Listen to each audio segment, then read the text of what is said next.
Ooh, June 20th. Yes, sir.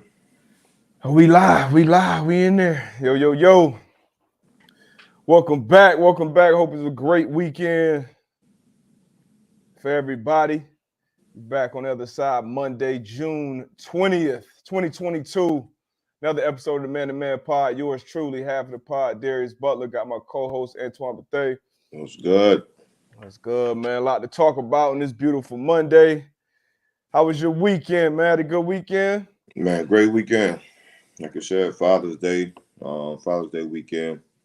So I was able to enjoy some self time. Came out to DC, the Something in the Water Festival, put on Okay. by Pharrell. So that was dope, man. But again, man, great weekend. Great weekend. How about you? Good, great weekend as well. Got some much needed rest. But obviously enjoyed the kids. Was around the family a little bit for some Juneteenth stuff. Yeah, we got to talk. Definitely want to talk about that thing you did at DC too, and it was something that went down in DC as well. But I saw Pharrell. He like paid for like 6 students, I believe. Knocked out all their college tuition, which was dope. I think it was that same festival, right? That's something in the Yeah, water. yeah, that Okay. same festival. So obviously come out here and put on a good show as far as musically, but he does a lot in the community, man. Originally, based he 3 years ago had it in Virginia Beach, Virginia, but obviously some things went on, brought it up to DC, Mm-hmm. and tapped into the community, man. Like you said, was able to bless 6 students and bring some joy to them, man. So we're doing some dope stuff, man. That's what's up. He from 75 too, right? Oh yeah, we just all we do. Something in the water, you know what I'm saying? 75. Okay. You know what I mean? Okay, we got a lot to talk about, man. Some Kyrie news, some Kyrie Nets move. He may be potentially on the move with the NBA. Obviously, this is our first show since the finals, since your Celtics went down in 6. Damn, I should have hit tone and put in my initial prediction for this series, which was Warriors in 6. We got to talk about Steph, obviously. We got to talk about Clay, Draymond, that trio winning another title.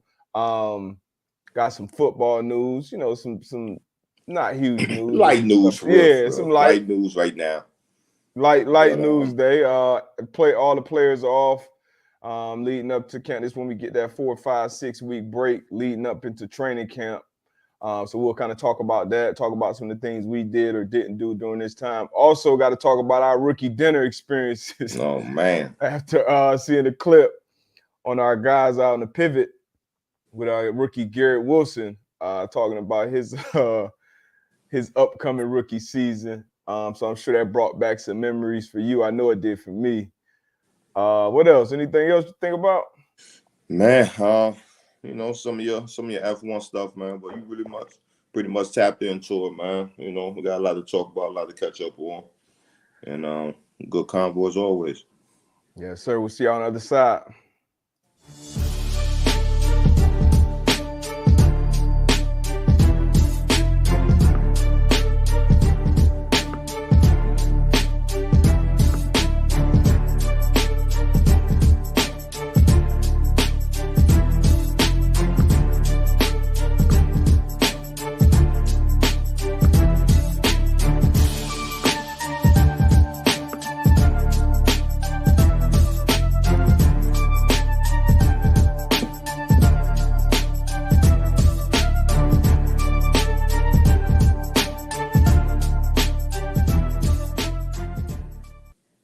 Hold on, I gotta read. I just heard somebody put in the chat talking about Deshaun Watson possibly having an indefinite suspension. That may be some big news coming out of Cleveland. And what's your prediction on how that's gonna all go down?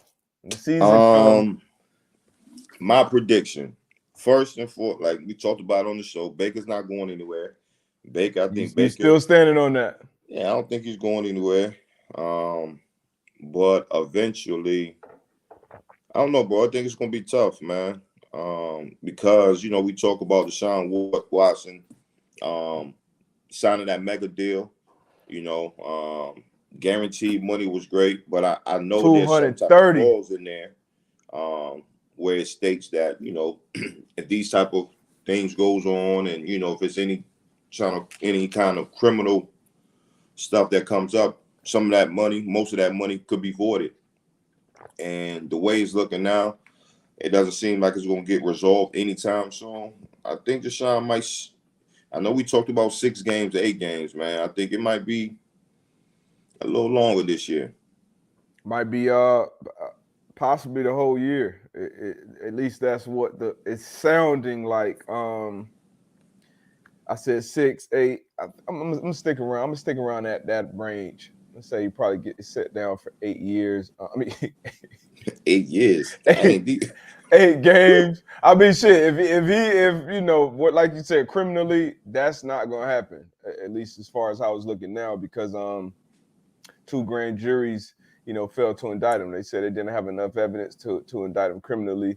So now he's just dealing with the civil cases, and it's not, it's not looking good as far as the public perception. But once again, that doesn't make a man or a woman guilty or not guilty. So it's going to be a lot of pressure on Goodell though to make a decision, and a lot of these owners, I'm sure, feel some type of way about Deshaun Watson breaking the bank, getting 230 fully guaranteed. That was a big time game changer, especially with everything he had going on off the field.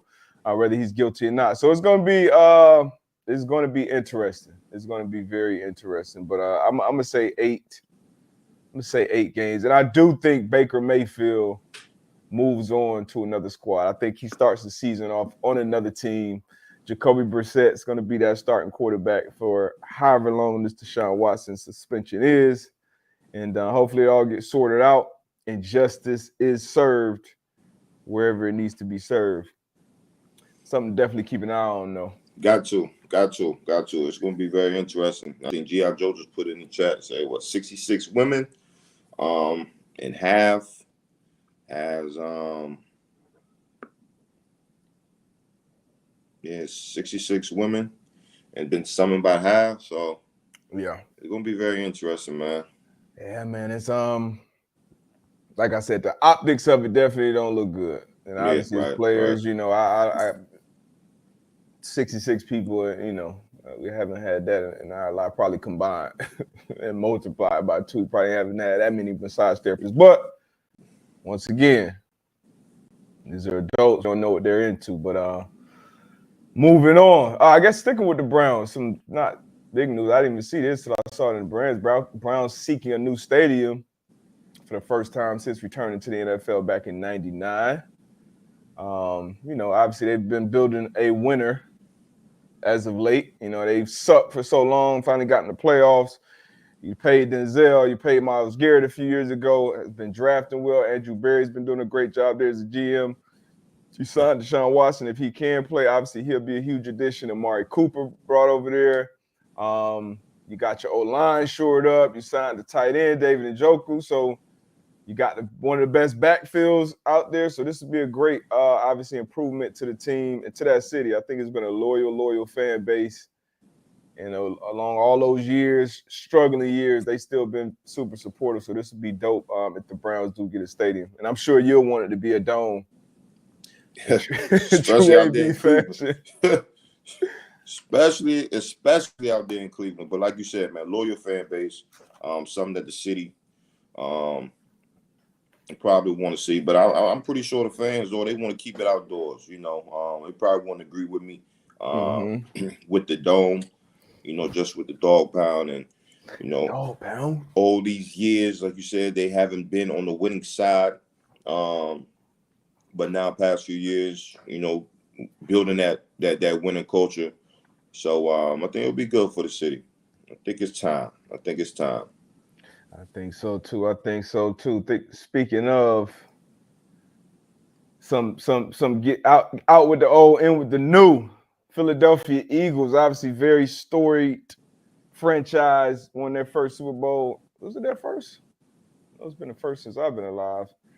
Title a few years back over the Patriots. They're switching up their lettering, getting a little more modern. How you feel about that, man? Man, I like the old Philly logo. Yeah, I think the old joint. Oh, I mean, I think it's aged well.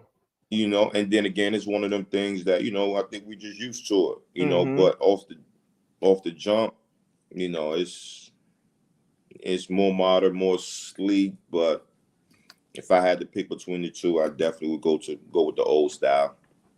Yeah, and yeah, the old one. Like I said, it's aged well. The new ones, new one, a little modern. Similar. I think it's clean. We'll probably get used to that one too. And interestingly enough, we've been talking about Jalen Hurts too, and that team making a leap. Obviously, they had a good draft. We both think you got AJ Brown that first round too. Yeah. I was watching a little film on them over the weekend. If Jalen Hurts clean up some of his footwork stuff, that team, man, you brought Bradbury over there to pair it with Slay. That team could make some noise in the NFC this year, man. NFC kind of wide open in that division. I think they can give the Cowboys a run for their money in that division, man. Nah, I agree 100%. 100%. Like you said, Eagles, they did some real good stuff this offseason. Via draft, Mm-hmm. via free agency, bring some key pieces, get some key pieces around Jalen Hurts. So again, I think we've talked about this before. I think is that this year is that year for them, to go ahead and try to make that make that jump and be the crown of the NFC East. And they definitely give Dallas a run for their money. Yeah. So I'm excited to see what Philly can do this year, man. Once they get out there on the field. Yeah, they're set up. They're set up beautifully for the future. Like I said, obviously, you got to. It depends on that quarterback. We find their win totals. It's set at 9.5. I'm gonna go over. 9.5 in the NFC East. The over, if you bet the over, is plus 100 on the money. You bet the under is minus 120. So I guess the book expecting to be under that 9.5. Can the Eagles get 10 wins? I'm gonna go over. I think I'm gonna go over too, man. I I'm like gonna go Hurts, over. man. I've been talking about Hurts since before he replaced Carson back there under center, and I like him. Surprisingly, I really like what Nick Sirianni has brought to the table with that team. I didn't expect it, honestly. Him getting his first shot at being a head coach. Very tough city to play in, but I think I'm with you. I think I'm gonna go with that over too. They made some improvements on defense, bringing in some vets. You got Jordan Davis, you got Dean, you I went got saw AJ Reddick coming off the Brown, edge. Reddick. They just signed Jaquasti Chalk back there in the secondary. So I like what Philly's doing, man. Obviously that's on paper. They definitely got to go out there on the field, and get the job done. But I'm gonna go over here. I'm Yeah. definitely gonna go over here. I think they'll give Dallas Cowboys a push to win to get that crown, man. But You said that quick too. You heard that 9.5. You said over. Quick. yeah, yeah. And again, I can just go solely off of not solely, but some of what I seen last year. I feel as though they can really improve. Lost some really close games last year. So obviously with the maturity and the growth of the team. And then again, we just talked about just the things that they've been able to do this offseason, Yeah. through the draft, through the free agency, new people coming into the building. Obviously the cohesiveness between the team and the players and the coaches, players understanding what the coaches are looking for. I think that plays a big part in just the team's success. So I'll definitely give them over 9.5. I got them 10 wins. Yeah, 10-11. That's a good spot because none of us expect them to. They made the playoffs last year as a 7th seed, and obviously, they got roughed up in the playoffs. But even that's a great learning experience for that young team.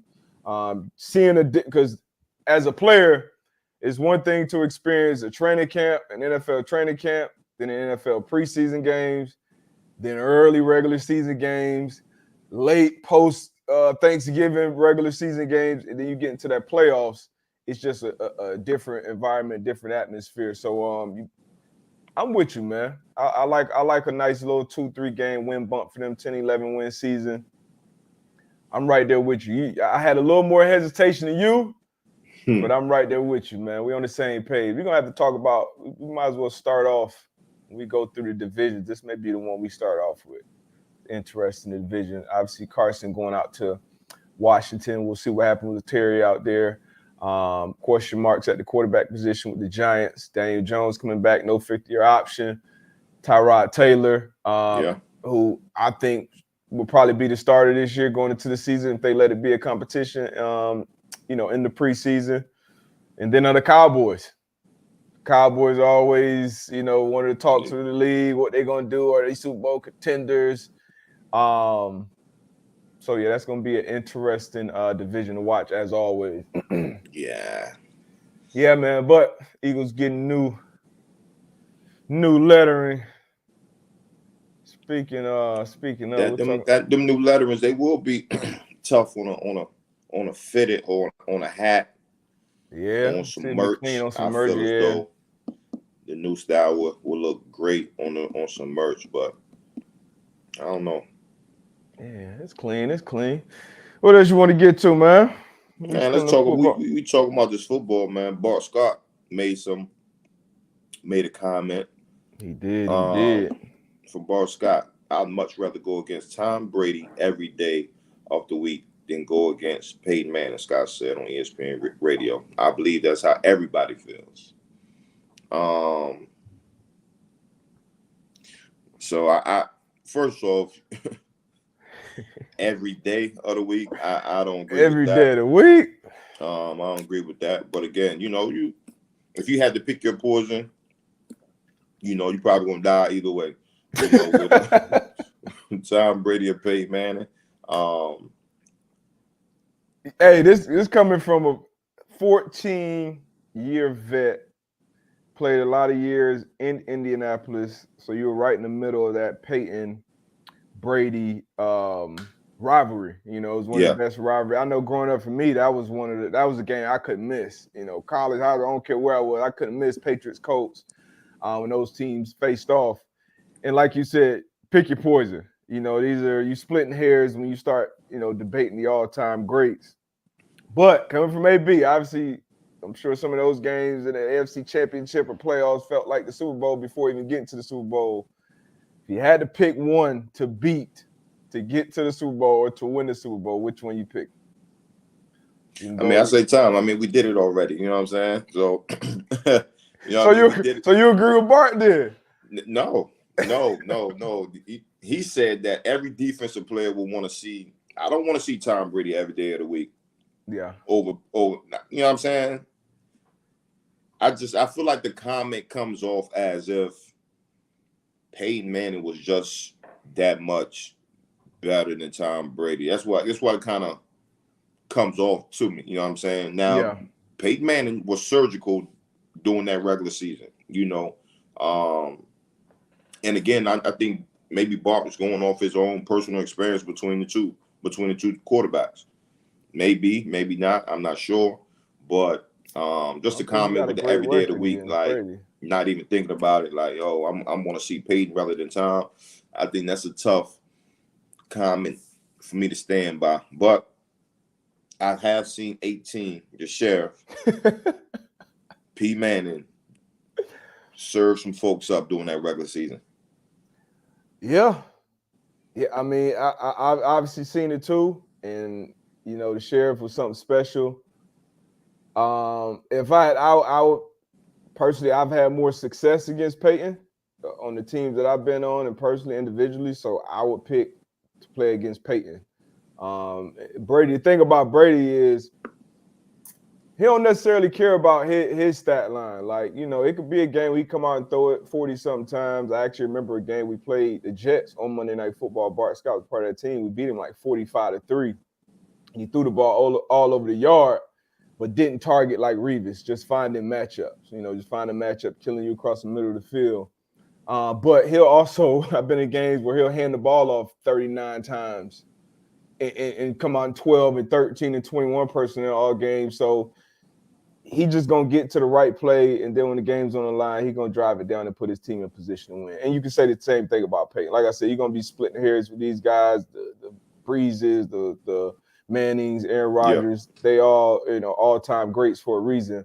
But like you said, for Bart to say every day of the week, every defensive player would say, I don't think that's true. Yeah. At all. That may be his personal opinion. And Bart was he was a physical. He probably, liked playing against the run game. He probably enjoyed playing against Tom more than Peyton, because Peyton he gonna throw that ball around the yard. He probably ain't like matching up with Dallas Clark and them other guys. So I get where you're coming from, I guess, but that every day of the week, every defensive player, I can't you stand lost on me that. with that. Another aspect of the game is that, not to say Tom Brady wasn't moving guys around and checking, but Pete was doing that a lot. So Bart Scott being a linebacker, even you knowing as a safety, you got to be on your P's and Q's just that much more. Just knowing, hey, he could come up to the line and he could probably call 70 plays throughout the game, just changing, formations and looks and getting the offense into the right play. And for us, it's like, okay, well, if they move, sometimes it's a game of chess. We got to move too. So my games against Tom, it wasn't as much as that I've seen with Peyton. To your point, a lot of times they'll go, New England, they'll go and they'll run what they got to run. So maybe that's where Ball was coming from. I can't speak for him, but every day of the week, man, that's a tough comment. And another difference between the two, Peyton, you more so knew where guys were going to be. You know what I mean? So he would have, Marv on one side, Reggie, or Garcon and Reggie on one side. So you knew where the guys were going to be. But that, kind of played into Peyton's hands too, because he knew where his guys were going to be. They knew where they're going to be. But then he just had all that much more time to just dissect the defense and get more so into perfect plays, perfect routes. Brady more so, they could come out in 13 personnel in the huddle and then come out empty and have the receiver on the inside, have Gronk backside X. So it was just more that type of play with formations, personnel. And then Brady did a great job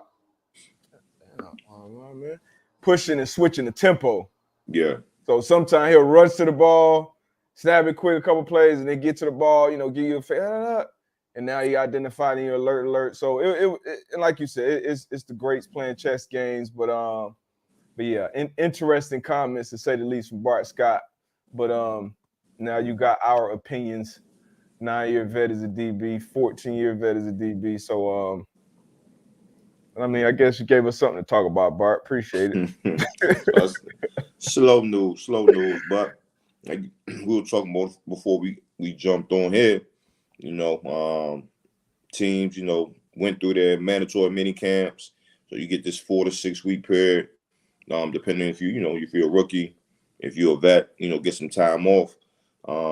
During this stretch in your 9 years, like what was your thought process? Like what was it that you were doing to prepare yourself to get ready for that grind of the season? Man, at this time of year, I always had to take a trip. Go somewhere where you get that's 5 weeks off, because once you report for training camp, it's football first. You know what I mean? Everything is kind of built around football. Your schedule, things you're doing with your family, all that stuff is kind of built around your football schedule. So at this time in the game, taking the trip, kind of getting away from taking the cut. This would be the only time I take probably like a good week off from like really training like that. Yeah. Good week, maybe a plus, to chill, and then probably like at least 2-3 weeks out before going to training camp. That's when slowly start to ramp stuff up and make sure you want to hit training camp as healthy, as strong as possible. This is when you make your physical gains as far as weight room and stuff like that. Whatever injuries you had nagging the previous year, you want to make sure you took everything, you did everything, you crossed all the T's, dotted all the I's. Going to the training camp, because once you show up, young fellas, old heads, whatever. Once you show up to training camp, like you hitting the ground running. It's go time. Yeah, and your body is never gonna feel as good as it feels that first day when you getting that, that ID and your key for your dorm room or your hotel room, whatever it is. So it's super important this time. And as you go, as I got older, you learn and you switch up little different things. So you know your body and your team and things like that. So very interesting time right now. This was a time also where a lot of people got in trouble. Fortunately, I never got caught up in no serious trouble, but this is also the time where you got 5 weeks where it's beautiful out, the weather's beautiful everywhere, like you can get caught up in some dumb shit. So yeah, that was kind of my process though. What about you? Really the same, very similar. Take a trip with the, either with the guys, or the lady, man, and just take some time off. Going through OTAs, mini camp, and just really get your mind away from it. Not really thinking about ball. And then once you got back, for me, it was just go time. Massages, stretching, again, whatever little bumps or bruises that I had, trying to take care of that. But then, really just the most important thing for me was just being at the tip-top shape. Obviously it's nothing like football conditioning, but being able to go in there and be in the best shape that I could possibly be in. So just, get ready for that grind of a season, man. And to your point, one of the things that Coach Dungy and all the coaches should just harp on is like, look, keep your nose clean. Keep your nose clean and don't be selfish, going out there doing some boneheaded stuff, man, and eventually could potentially be hurting the team, because we need everybody that's sitting in these chairs, you know what I mean, to try to go for that run. So, I think it was very similar for most guys, man, just getting their mind right to get back in that camp and go at it. And before you break that mini camp, that mandatory mini camp, we tell each other, man, the coaches probably tell us, the old heads tell you, hey, don't be that guy. Yeah. Because somebody in the league, somebody on the team, other teams, somebody's going to be that guy. Don't be that guy. Take care of yourself. You don't want to cause that distraction on yourself. You don't want that distraction on your team. So don't be that guy is very important. And then, like you said, being in tip-top shape, because going to training camp, I know in New England, you couldn't even practice until you pass like a conditioning test. So you got to be on point. Obviously coming in shape, and the conditioning tests in the league, they don't compare, in my opinion, to like college conditioning tests or something like that. You just got to be taking care of you. They just want to know you were taking care of yourself in the off time. But being in shape, man, is so critical, because you can prevent injuries that way. By being in shape, being hydrated, being stretched, all these different things. And then also, you can't really make those gains in the classroom and on the field if you tired, if you gas halfway through practice, or stacked a couple dog days and you on day 3 and you gas, or you hurt, you gonna tweak something because you're out of shape, and now you may be on the sideline for 2 weeks during training camp, and it's a position battle, and now you're gonna be on the outside looking in. So invest that time. Please be in shape when you show up, because fatigue makes a coward of us all. And like AB said, okay, how many gassers you run, how many 110s, how many Stairmasters, nothing like playing football in that summer sun, wherever you're going to be at. So be in shape, man. Hey, question for you. You talked about the conditioning test and how when you was in New England, you couldn't practice until you passed it.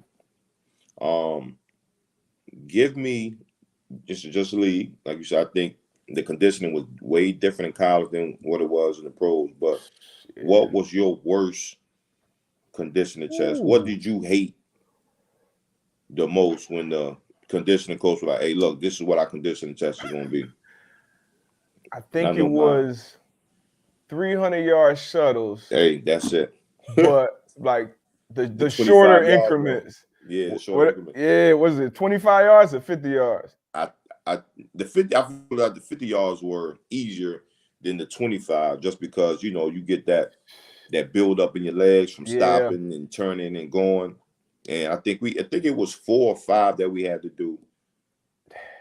Man. But yeah, I don't remember. That was the one though. If it was 300, like you said, the 50, I'm cool. You hit the line, you get out. That was always my strategy. Hit the line, whatever down and back you're doing, the best strategy, you hit that line, you get out of there as fast as possible, and you dig coming out for a few steps, and then you kind of stride it out. But when you're running those 25-yard increments, it's so much stopping and starting. So that was the bitch right there. Anything else I was cool with. But that was the one right there. Too much starting and stopping. But boy, I had some teammates who they be good in practice games, but it was just something. I think it had to be mental when it came to a conditioning test. It's that word. It's that second word, man. It's that second word. It's like when some people hear that word test, like everything goes out. It should get crazy for them. Bruh, everything. So that I used to hate watching some of my teammates struggle with that, man. But yeah, that was the toughest one, the 300 yards. So I don't even remember the time. I got a funny story for you. So it was one year. We was in Indy. Mm-hmm. This one we had camp in Terre Haute, right? So somebody made a bet with one of our trainers, B, that he couldn't pass a conditioning test. So for the listeners, for the One of the athletic trainers? one of the Like athletic trainers, okay. Said that he couldn't pass a conditioning test. And he said, nah, I can't. So this was leading up. I think they gave him probably a month to train, So it might have been at the beginning of training camp. At the beginning of training camp, and by the time we were leaving, he had to complete this conditioning test. And I think it was it might have been between like 10 110s. And they gave him some time, a lot of time, or whatever. And man, this was the funniest shit ever. Everybody's out there. We got the film crew filming. That's a lot of anxiety. That's a lot of pressure right there. And it's crazy because he almost did it. Where he messed up as that he had tennis shoes on grass. And as you know, as that lactic acid builds up, on number 7, number 8, to what you just said, like the biggest thing when you hear that whistle, get out for about 10 yards, like 10, 15 yards, get out. And on them last 2, man, he was tired. He couldn't think, right? He had tennis shoes on. He was slipping out the gate.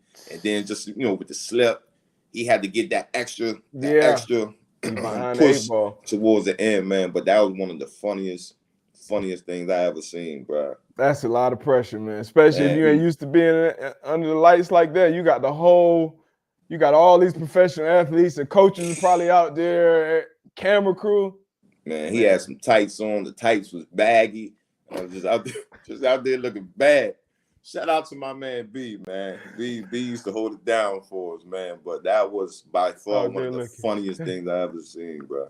Yeah, them conditioning tests ain't no joke, man. Something else that ain't no joke. Rookie dinners. And I ain't gonna lie, I was stressed about a lot of the rookie shit. I remember coming in, you first get drafted, they tell you, all right, during the season, you're gonna have to, the vets at any point, they may call you up to the front, tell you, your name, your school, your senior fight song, what's your signing bonus. We had to do skits, have skits ready, entertain throughout training camp. That was more stressful than learning the plays and shit for me as a rookie, at least. We had a big class too. And then the rookie dinner. I know in New England, we did it as a team, and Fred Taylor talked about in this clip we're about to show. How did y'all do rookie dinners in Indy? Rookie dinner was by positions, So if if you had a DB rookie, that DB rookie would take out all the DBs, You have sometimes that, maybe the linebackers and DBs might get together, but for the most part, quarterbacks did their thing, O-line did their thing. It was strictly positions in Indy. Yeah. Let me show y'all this clip from the Pivot, Fred Taylor, Channing Crowder, and Ryan Clark's podcast. They had Garrett Wilson, New York Jets rookie wide receiver, on there. They did tell me about the dinner. I got to take all the receivers to a dinner. That's going to be cool. I'm excited for that. It's not going to be cool. You know they going to run that bill up? Like 75,000? Oh, yeah. What you mean, like the Louis the 13th you going to have to buy at the restaurant? Nah, they ain't doing me for 75K. I ain't going to fake it. Nah. It's the rookie dinner. It's all of y'all. You the 10th pick of the draft, too. They know you got 20 guaranteed. Wait, what you say rookie dinner is? He thinks it's his decision. It was so cute. It was so cute. Hey, listen. 75. Hold up. Hey, my man, he can be thinking about that he could be thinking about that leading up to the rookie dinner. I told Fred, man, y'all done fucked up that man whole off season. Hey, but to their point, the 10th pick. They know he got 20-something guaranteed. So not only so rookie dinner for me, 6th-round draft pick. That year we had Tim Jennings, who was a 2nd-round draft pick, and then we had T.J. Russell, who was a 7th-round draft pick. So our DBs, they got 2 rookie nights out of us. Mm-hmm. They made Tim Jennings go by himself, and then myself and T.J. Russell, we went later on in the year. So, and they didn't do us too bad. Okay, and they let y'all stack some checks. Yeah, we had some checks, you know what I'm saying? And we was able to split it in 2.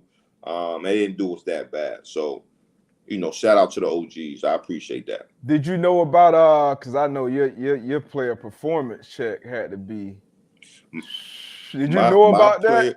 My player performance check was more than my regular season check. So for the listeners, player performance is you get paid off of based off where your draft, where you were picked at in the draft comparing to your play time. Mm-hmm. So obviously 6th, 7th round free agent, they're really not expecting you to play that much. So I've started 16 games, being a 6th-round draft pick.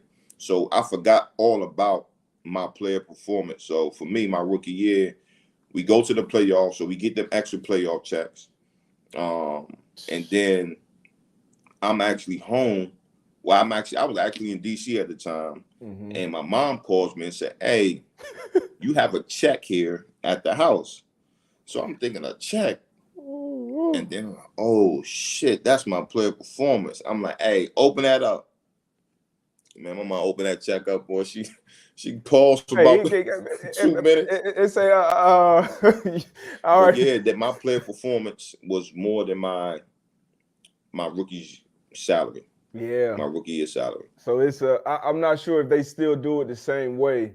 It may have changed with this last CBA, but when I came to league, it was similar. So like AB said, so for example, AB's 6th-round pick, he may get, let's just say throw random there, he may get $500 for every snap he plays, or let's say $250 for every snap he plays during the season because he was a 6th-round pick and I was a 2nd-round pick. So let's say for every snap I played for player performance, I may get $45, right? Because I'm expected to come in there and play a lot as a 2nd-round pick. He's not. So you come in there, you can tip the scales greatly with that. You come in as a low drafted or undrafted player, and it was a way to recoup a lot of that money. And the best part about it, your agent don't get a cut of that. Right. So your agent gets no cut of your player performance. They obviously get a cut of, whatever you sign or as a rookie, regular contract. So that player performance, like I said, I'm not sure what it is with the new CBA, if it's the same, if it's better, if it's worse. But that was a beautiful, beautiful thing to get that check. And the check coming off season too. Coming a little while after the season over, you get that check. But yeah, that's love right there. Big love. Man, big love. But yeah, Fred kind of talked about it in that podcast because he was in New England my rookie year actually, and they do it as a team in New England. A true Patriot fashion. It ain't no DB group, wide receiver, O-line. It's full team rookie dinner. So it's all rookies. So if you got 7, 8 rookies, they got to take the whole team out or whatever. Yeah. So we had 11, I think. We had 11 draft picks, I believe. We had 4 second-rounders, though. We had me, Patrick Chung, Ron Brace, God rest his soul, Sebastian Vollmer. We were 4 second-rounders, and we had a couple third-round pick, Tyrone McKenzie, Brandon Tate. Brian Hoyer was a free agent, I believe. Julian Edelman was a 7th-round pickup. So we had a big class. Yeah. So that we can kind of spread it up around, pause. But we called the restaurant beforehand. We had a preset menu. So they probably weren't going for that. Nah, we was good. We had it all laid out. Preset menu, like, all right, we got these, 4 or 5 different type plates, dessert, all these different things. So like the vets was kind of like, okay, that's cool. Like y'all took extra steps. Yeah. Because Chung, he was real particular about his bread to the cent. So we had that thing down. I want to say like maybe like 35K. Like, all right, we split this. You know, the people that got drafted higher, we take the bigger chunk. Everybody else divvy the rest. We got there, man. The whole plan got spoiled. Brady show up. So he copped 3, 4, 2 or 3 maybe random bottles of wine that I don't know the name. I take a couple sips. He out of there in probably 15, 20 minutes. Cat's taking bottles of Louis home. I'm like, oh man, this shit get ugly. I was trying to ask you. I just said, fuck, I might as well enjoy it, man. But it was it's you know, it's team bonding. It's kind of a part of it. Everybody go through it. You know, depending on your team, some people can go overboard. Some people can show major love. I saw Crocker, somebody I follow on Twitter. He said Cromartie only really made him buy like snacks, you know, for the season for meeting rooms, which we had to do anyway. Right. But that's just it's a part of your rookie duties, man. You do your rookie stuff, you get it over with. And usually it's not like you a 5th round, 7th round. They're not gonna hit you across the head for 20, 30, 40,000. Right. Now you go top 10, they hit you across there. So the Jets, for instance, if they were to do it as a team, you got the number 4 pick and the number 10 pick. And I'm not sure where Jermaine Johnson went, but and as an old head, it's a movie. As an old head, I'm waiting for that. I'm already knowing, like, I got this bottle and I'm getting this bottle. I already know that. A 4th round, the number 4 pick and the number 10 pick. Yeah, I already know. I already know which 2 bottles I'm coming out with. And again, like you said, it's one of them things where you just got to go into it and enjoy it. Yeah, you got to. You got to go in there and enjoy it because, again, you'll be out there stressing. You'll be stressing, man. So just go out there, enjoy it, and eventually you'll get it back the following year. Yeah. And just have fun with it. And you know, don't try to push back too much. Don't try to fight it too. Once again, you know, they usually good locker rooms, good vex. They're not gonna take advantage of you. But you can make it hard on yourself. Don't make it hard on yourself as a rookie. Everybody, and I had the coaches, Belichick set us down when we came in. Like, look, everybody went through this. Everybody from Lawrence Taylor to Deion Sanders to this person, everybody goes through this shit. So just go through and enjoy. I know that following year, shout out Devin McCourty. I got my bottle of Louis off him. I still got that bottle somewhere too. So it all come back around if you hang around long enough. But man, that rookie stuff. Good times. Good times. Yeah, you got to get the food before the plane rides. The rookies. I think ours was most of the time Popeyes. And then, you know, Christmas. You know, Christmas we would, you know, but I think that was mainly like a DB room thing. Yeah. Where you would, you know, exchange gifts. Like a Secret Santa type thing. Yeah, Secret Santa. So that was dope. But man, good times. Very, very, very good times. What else I had to do? Snacks. We had to keep the meeting room laced with snacks.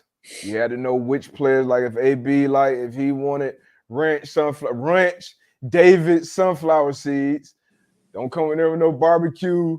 You know, this is all I got. Nah, you better go to another Walgreens or something, get them sunflower seeds, gummy bears, different things like that. What else? We had to in New England, there was a divider in the meeting room. Like you had the team meeting room, then you had a divider when you went offense, defense. You had to get up and move it. Highest pick always had to, you know, get up. That was actually Chung. Pat Chung was our highest pick, so you had to do it. We would rotate a little bit, but it was a good time. We did it with coaches. Coaches had to go through their rookie stuff. Good times, man. Good times. Just enjoy it. Like AB said, enjoy it. Got to. Top 5 meeting room snack. Man, mine was I had to get the David's barbecue sunflower seeds. I needed those. I needed Swedish fish. Okay, we're gonna go ahead and make our man-to-man list. So sunflower seeds. Yep, Swedish fish. I got Twizzlers. I had to have Twizzlers, but Twizzlers. pull apart joints. I needed the Skittles purple pack. Purple pack of Skittles, Twizzlers pull apart, Swedish fish, sunflower seeds. What's the last one?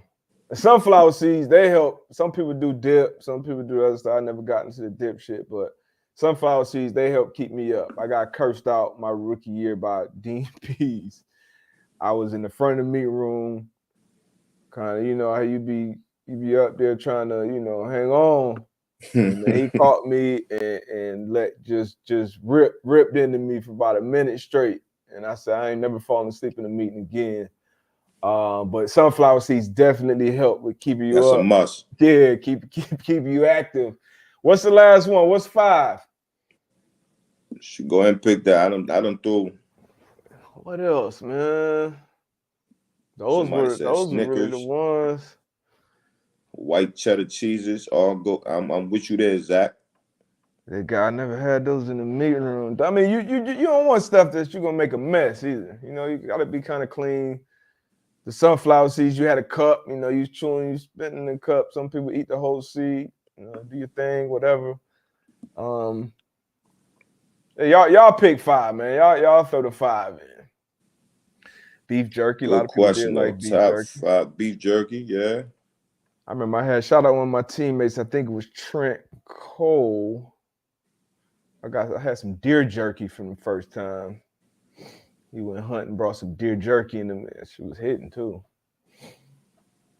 My man G.I. Joe said, "Nutty buddy." Hey, that's messy though. Pause. I did like that snack, but Peanut M&M's, Starburst, Sour Patch Kids. That's a good one. Sunflower seeds. My English brain does not compute. Sunflower seeds are not messy. It's not messy if you're an adult now. Come on now. But it could be messy. That was another thing too. The meeting room, we had to keep our meeting room together. Keep it clean. Yeah. Keep it clean. Keep it clean. Ooh, edibles. Somebody said edibles. I have a story for y'all about edibles one day. Oh yeah, I think everybody got a story on them edibles. Ooh. I got 2. Woo! I got 2 too. I got 2 too. One young, as a young player. One as an older player. Oh man. Let's fly through some other news. Our Tampa Bay Lightning are down 0-2 right now in the Stanley Cup Finals. Avalanche blew out the Lightning 7-0 to take a 2-0 lead in the Stanley Cup Finals. Damn, Bolts. They'll get it together, hopefully. Hopefully. Matt Fitzpatrick wins his first major championship. The PGA Tour win. Shout out Matt Fitz. Shout out Matt Fitz. We had Max Verstappen. He wins. He put on another masterclass. This is 6 wins, I think, in a row. Sure. That's all I be hearing. He a dog, and he has the fastest car on the track right now. And then if you win the pole, shit, it's like pulling teeth, try to pass somebody in a little ass track. So sure. So a couple other people took the lead. I think Carlos Sainz took the lead for a little bit, and it was somebody else too. But like you said, if you got a good strategy, you know, good pit stops. His partner, his team partner, Checo Perez, he was out of the race early on, but he still went on. And Carlos Sainz had DRS, which is basically like a turbo boost, essentially. And Max held him off for the last 2 or 3 laps, which was pretty exciting into the race. Some really, really good drive. Max ain't gonna make mistakes. He ain't gonna fuck himself up. If Max lose, it's probably because his car went out. He's gonna have a great qualifying. He had a great weekend and dominated. He's driving like a defending champion right now. Driver standings after this race: Verstappen up at top, 175. Perez at 2. Leclerc at 3. Russell, Sainz, Hamilton, Lewis Hamilton. These are the team standings. Red Bull on top, 304. Ferrari. Red Bull ain't playing. Yeah, they running away with this shit. Ferrari, and the Mercedes in 3 with 188. So Mercedes low key, kind of staying competitive. George Russell finishes in the top 5 again. He's the only driver to do so in every Grand Prix this year. That's 9 in a row. Lewis Hamilton, Mercedes driver, all-time leader in race wins. He finished on the podium this weekend. He had a pretty good Grand Prix. And as you can see, Carlos Sainz finished in 2nd. Russell fourth. Leclerc came in fifth with the Ferrari, even though he started 19th on the grid because he had some penalties. He had to swap out his engine and some other shit. He finished in the top 5. So it was a good race. This race was exciting. It had more elements to it. But once again, I think Max Verstappen put on a master class out now up in Montreal. Man, let's talk this ball, man. I think since last time we've been here, we wasn't able to talk about it, but the Golden State Warriors, 1-6, taking it to four championships. For Clay, Steph, Draymond, Coach Kerr. And it was, been a lot of talk. Steph got his first Finals MVP, Bill Russell Award, Bill Russell Trophy. And then obviously a lot of talk, as far as who's on the Mount Rushmore. I think what the probably last week we kind of spoke on who's on our Mount Rushmore. A lot of talk with Steph, is he top 5? Is he top 10? Where does he rank? You said from what you've seen, he's in your top 5. Yeah. So for me, I definitely have him up there as one of the greatest players to play the game. So he's definitely in my top. This performance change anything at all? Did it bump him up? How much did it bump him up? He shot. I mean, he played. He's not on my Mount Rushmore. He played. He had an incredible finals against the top-ranked defense, who we've seen, give some players some trouble this year, this postseason. Played great, finished it, put the team on his back. Obviously, Wiggins had a great series as well. Yeah. Clay, was kind of up and down. Draymond was up and down, but Draymond finished strong. But Steph, consistent the whole run, and what everybody wanted to see. Finally got the Finals MVP. You saw how excited his team was for him. Man, you look at this dude's career, man. His resume is getting more and more impressive. That the Warriors are set up to continue to compete too, to continue to go on this run. They got some young guys. They got Wiseman, who we didn't see much of this year, top pick out of Memphis. You got Kuminga, young athletic player. Jordan Poole still young. We'll see if they'll be able to retain him or not. Moody. You got some young players, man. They've been drafting, developing, paying their own guys. Steph still ain't on your Mount Rushmore, huh? Nah, he's not on my Mount Rushmore, man. Not yet. Again, like I said, definitely top 10 to 15 players of all time. And the name that you just ran off with the young guys, with what they already have, I wouldn't be surprised if they, before Steph is done, that they get another 1 or 2 rings. You know what I mean? Just the way they're playing. And we always talk about, the cohesiveness of the team. Yeah, they have that. They have multiple leaders. I feel as though on that team, well, I would say, I think that the trio, Clay, Draymond, and Steph, man, they Iggy too, even though Iggy not on the court as much, but yeah. So for me, D-Buck, not on my Mount Rushmore. I don't think, maybe I don't have him in my top 5. That's just me personally, not on Steph. But if he keeps doing what he's doing, man, on this run, man, we probably have to have this conversation again. Yeah, he's special, man. Special run. No doubt. And I always put a caveat on my list with the players that I watch. All time, you got to throw Bird, Magic, Kareem, Wilt. You got to throw those guys in the conversation. And, guys I wasn't fortunate enough to see play. But as far as the guys that I have,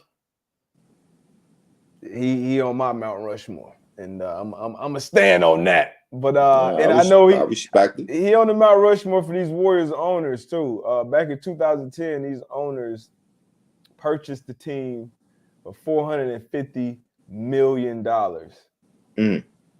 Just 5 years later, it was worth $1.3 billion. 2017, $2.6 billion with a B. 2018, $3.1 billion with a B. And now the 2022 team valuation, according to Boardroom, is $5.6 billion. Now, you're going from $450 million to $5.6 billion in 12 years. So when people talk about how players are overpaid and how this, that, Steph is worth about $300 million a year at least. Hopefully he gets some part of ownership when he's done. But I mean, that's crazy. Talk about a great investment. Now these are the top 5 betting favorites going into the season next year, according to FanDuel Sportsbook, to win the 2023 NBA title. Golden State Warriors at plus 500, Celtics at plus 700, the Nets plus 700, Bucks plus 700, Clippers over the Lakers plus 750. I ain't gonna fall for the Nets again. You fell for it one time. They had me hook, line, and sinker going into these playoffs. Warriors are the betting favorite. I think I'm probably most likely going to rock with them again. Just the continuity, the talent, development, coaching, all the above. Who'd you pick right now if you had to pick one? Sure, I'm going to Golden State. Welcome back, man. Nah, I'm just, Clay coming back, Steph back, Draymond back. You mentioned the three youngsters who didn't get much playing time. That's only going, more bench play. You got Poole. See what happens with Poole. Wiggins, man. So hey, we're gonna see. We're gonna see. I'm with the Warriors as well. Now the Celtics been the second best odds, having the second best odds, should I say, tied with, well, I guess they're tied with the Nets and the Bucks. That's interesting after seeing Tatum young, but Tatum, man, that was rough to see my man go down like that. Yeah. But I mean, I think it happens. It's happened to the best of them. Facts. Jordan, when Jordan first came, man, he got beat up in the finals, so it happens. Sometimes you got to go through that just to see what it is, see what it takes to be able to get over that hump. Golden State, they've been there. They've been there. They knew what to expect. So no knock on Jason Tatum. Too. Say it again. I said them boys out in Golden State was keeping receipts. Oh, you got to do that. Everybody in the league. The boys out in Memphis, Ja Morant, like, I don't know what Ja been on. Let's talk about that. How you feel about the Kyrie news? Kyrie news. It is right here. Nets are at an impasse in conversations about his future in Brooklyn, clearing way for the 7-time All-Star to consider the open market. Lakers and Knicks expected to emerge among potential suitors. Where would you like to see Kyrie at if he moves on from Brooklyn? If they part ways? Can you feel the heat down in my soul? You already know, baby. Heat culture. We welcome you with open arms, man. Kyrie, Jimmy. Oh, shit. Oh, I'm about to say you pulling me. We go. Kyrie, Jimmy, and Bam. If we can make it work, however, I would love Kyrie on the team. Hopefully we don't run into, another mandate situation or something like that. Who knows what's coming down the pipeline with that. But I would love Kyrie, man. One of the most talented players in the league. Obviously, if you can get him out there for an extended amount of time, I would love him down here on my Heat. The Lakers will be interesting. Obviously, that's a huge market. Same with the Knicks. But Lakers, you got Kyrie and Bron again. I don't see that. Like, you got Kyrie, you got Russell. Russ will have to go. Yeah. But I mean, Kyrie, LeBron, AD. So if you get that trade and you get Russell back with KD, I don't know how that'll go, but you know how I feel about Russell right now. And then the Knicks would be an interesting landing spot. I wouldn't want to see him with the Knicks though. I would want to see him with the Knicks. But interesting. I think he ends up staying with the Nets. I But don't we know. shall see. He rubbed some people the wrong way, it The seems like wrong in way, that building. definitely did. But they got to figure out. You were saying it a lot going into the playoffs. The team. You know, you got two great basketball players, but how does the team work? The leadership, all the different things behind the scenes that we don't see. We talked about Draymond in Golden State. We talk about Iggy in Golden State. Obviously, Steve Kerr, who's now a seasoned vet as a coach, and his coaching resume, Impressive. it's beyond impressive. Which, not shocked, you know, played point guard in a while, played around some great players, played for great coaches, Phil Jackson, Greg Popovich, two guys who are definitely on the NBA Mount Rushmore when it comes to coaching. So definitely not surprising that he's doing this great of a job in Golden State. But the Nets need some of that, man. They need some of that from the top down. But we'll see, man. We will. Yeah. That's pretty much, we got through pretty much everything, man. Yeah, we got through I'm pretty ready for much the football everything. season to start up, man. Ready, man. Ready. So next time, probably Thursday, maybe even Monday, we'll probably start talking about some of these different divisions, different win totals going into the season. I've been thinking about what you've been saying about the Jaguars too. I was on Michael Fabiano and Lindsey Rhodes this weekend. We're talking fantasy. Like, you know, Trevor Lawrence got some pieces around him, got an ETN back, his college running mate. You got a grown-up head coach now with Doug Peterson, Super Bowl champ. We saw the jump Carson made from year one to year two.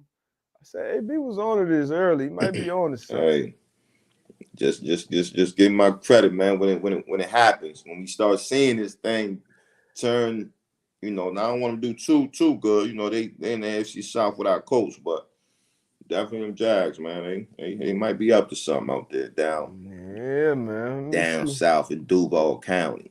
Let me see their win total. Their win total set at 6.5 right now. I got them over that.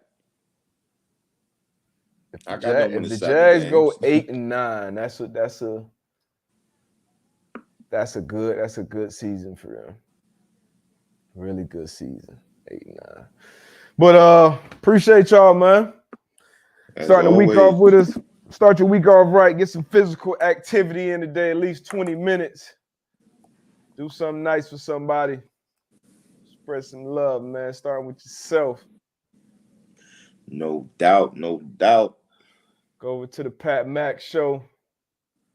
See y'all on Thursday. Yeah, same man. time, same place. Tell a friend and tell a friend. Hashtag M2M Live. Have a good week. Man. We out of here.